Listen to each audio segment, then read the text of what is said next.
በጨረቃ ላይ የጭልፊት ላባ አለ ብላችሁ ታምናላችሁ?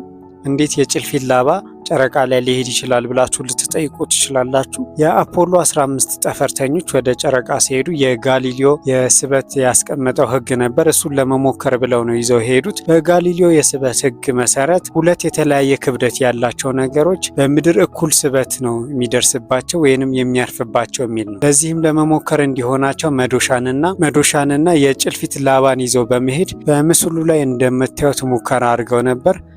እንደተናገረውም ጋሊሊዮ እንዳስቀመጠውም እኩል ነው የወደቁት።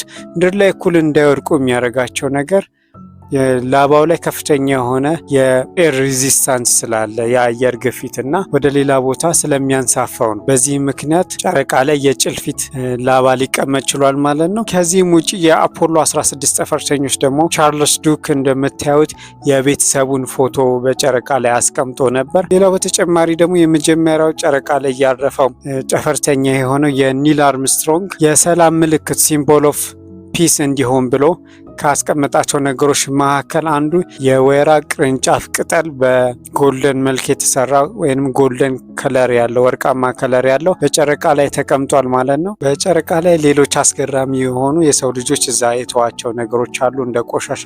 ለምሳሌ የጠፈርተኞች የጽዳጅ ውጋጅም እዛ በጨረቃ ላይ በታሽጎ የተጣላለ።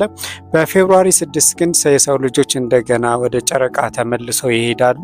የናሳ እቅድ ነው። እስቲ እናንተ የተሰማችሁን ኮመንት ላይ አሳውቁኝ። ላይክ፣ ፎሎ፣ ሼር ማድረግ እንዳይረሳ። አመሰግናለሁ።